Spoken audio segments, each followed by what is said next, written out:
going to win the national championships. The rivalries, it's up there on top of the list, man.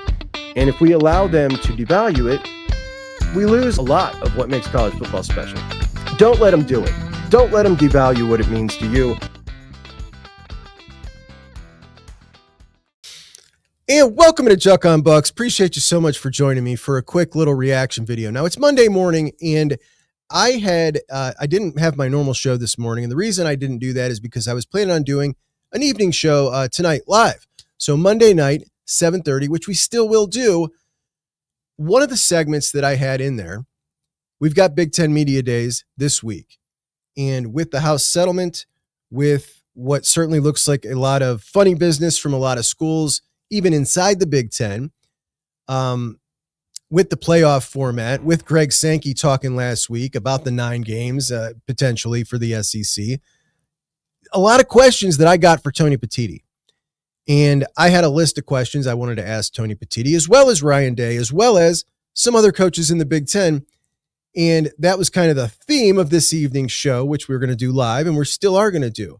Now, I had to come on and do this first because let's go back to 2023 when the news about Connor Stalions first broke. And we remember how all the other most of the other Big Ten schools reacted, and what we heard was going on behind closed doors. And that was they were pushing Tony Petitti, Big Ten commissioner, to intervene and do something. And the reason that they were doing that was because it takes the NCAA years, right? We still don't have a punishment from the NCAA to hand down a punishment. And if it takes the NCAA years to hand down a punishment, then Michigan, who was undefeated at the time, could potentially cook themselves to a national championship that a lot of those schools felt would have been unjust, that they needed punished right now. And the only one that had that power at that time was the Big Ten. And Tony Petitti eventually did act on that. He suspended Jim Harbaugh for the final 3 games of the regular season in 2023. Now, upon this suspension coming out, Michigan threatened legal action. They talked about how great their lawyers were. They got an injunction, or they were going to do this and going to do that. They eventually backed off, much to the chagrin of their fans who threatened to leave the Big Ten, etc. It was all a big to-do about nothing, trying to flex. And that's when we started seeing the bet shirts and the bet tweets from Santo Ono and all the crew. And they took that to be a rallying cry and a big unjust punishment, free Harbaugh, etc. And when we look back at that time period, Tony Petitti was the biggest pariah that Michigan had ever seen. Biggest pariah that they had ever seen. They hated him. He sent a scathing letter to Michigan, laid it out to Ward Manuel that the Harbaugh suspension had to come. The integrity and the competition is the backbone of the sports conference league. Taking immediate action was appropriate and necessary, and he had to take immediate action, essentially. So we now are at the end of this thing. The NCAA Infractions Committee is done with their investigation.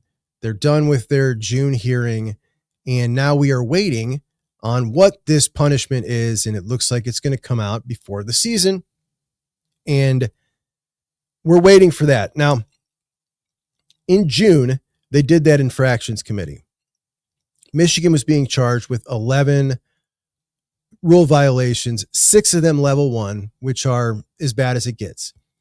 Now, Tony Petitti, as the commissioner of the Big Ten and someone who had previously punished Michigan for this, should definitely be someone who is in attendance or at least is participating in some way. I would imagine either explaining his punishment and what he did, and I'm sure he's been interviewed as to what he knows and handed over all the Big Ten evidence, but it seems proper that he would be involved here. And he would have been there in person, but he had hip surgery. So instead, he sent a letter. He sent a letter, and in his letter, he argues that Michigan has already received significant punishment with Jim Harbaugh being suspended for 3 games. That's Petitti's argument. His argument is that that is Enough punishment for all of this. Michigan should be done. They shouldn't be punished anymore by the NCAA because he handled it internally with a 3-game suspension of Jim Harbaugh. And this, to me, is an incredibly poor strategic move. While we understand that as the commissioner, his job is to maximize revenue for the league, it's also his job to work at the behest of the member institutions. And when we look at this program, he doesn't want to cut off one of the premier programs and get them banned from the postseason or have them take a massive hit financially, take a step back as a program, a hit in recruiting. But every single other program in the conference, maybe not every single other, but a lot of them want to see Michigan get their just comeuppance for what they feel were wins that were unjustly won for a national championship that they don't feel may be legit in every instance. I can't speak for all of them. I'm sure some of them feel that way, but we know that they did not feel in 2023 that things were on the up and up. And Petiti works for all of them. So what he's decided is it is in the conference's best interest, rather than to appease what the rest of the member institutions think, to make sure that Michigan, or at least throw his weight behind them getting the smallest penalty possible. Now, obviously the NCAA can do whatever they want, whatever they see fit, but they're going to take it into consideration what Petiti says.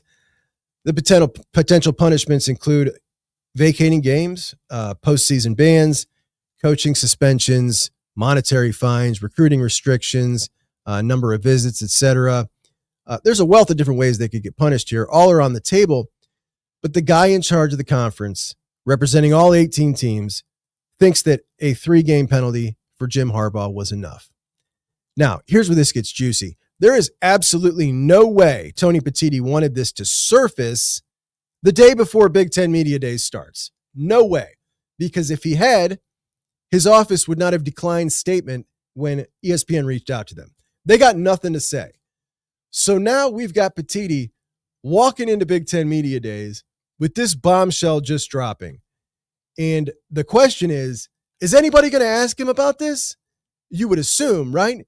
You would assume many would ask him about this. This is a pretty huge story. I mean, there's a lot going on in college football, but this to me is just enormous because you've got all these other schools who were pushing him to give that 3-game suspension.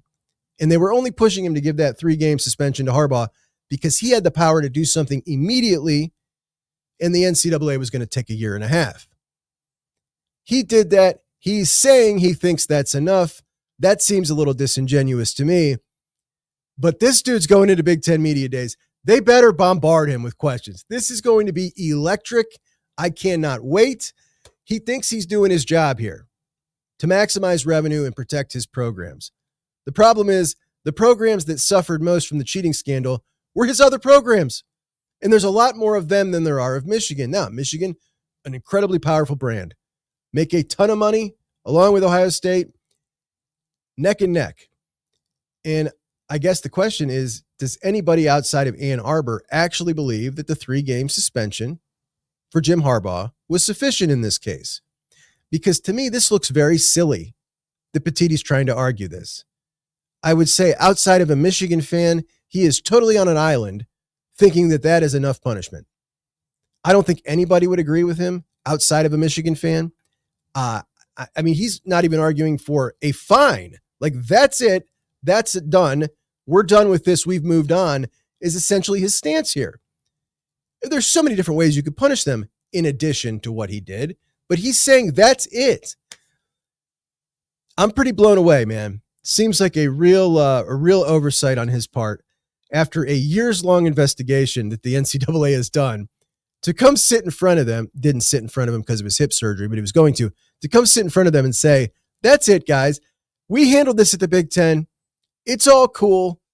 Don't worry about that 1.5 years you just spent. Forget the evidence you got. I was able to collect a small amount of evidence in my time before I went ahead and suspended Harbaugh for 3 games, and that should be all. We're good here. That's obviously not going to happen, and I think that the only thing Tony did here was make himself look like a putz.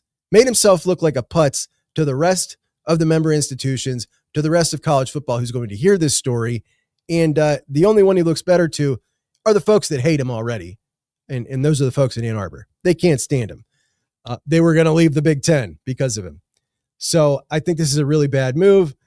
We have absolutely got more to talk about this tonight on the show, which will be live at 7:30. He obviously knows there's going to be a bigger punishment. There is no way he can come out of this looking good. And I can't wait to see him at the podium on Big Ten Media Days for open questions and in all the side interviews to see who's got the stones to bring this up to him. Because there are a lot who will avoid conversations like this. So we're talking about that tonight. We're talking Ross Bjork and Ryan Day's fake rift. I've got questions for Ryan Day. And we also heard from Mark Pantoni and Ross Bjork over the weekend on a couple of little-known shows. I want to break down a few interesting things that the two of them said. We will get to that tonight, Monday night at 7:30. Join me. I guess we'll probably go Wednesday as well at 7:30. So if you are not on for the Monday night show, check us out on Wednesday's show at 7:30 live. We'll do Monday and Wednesday this week. So I'll see you tonight, guys. Appreciate you. Juck 'em Bucks out.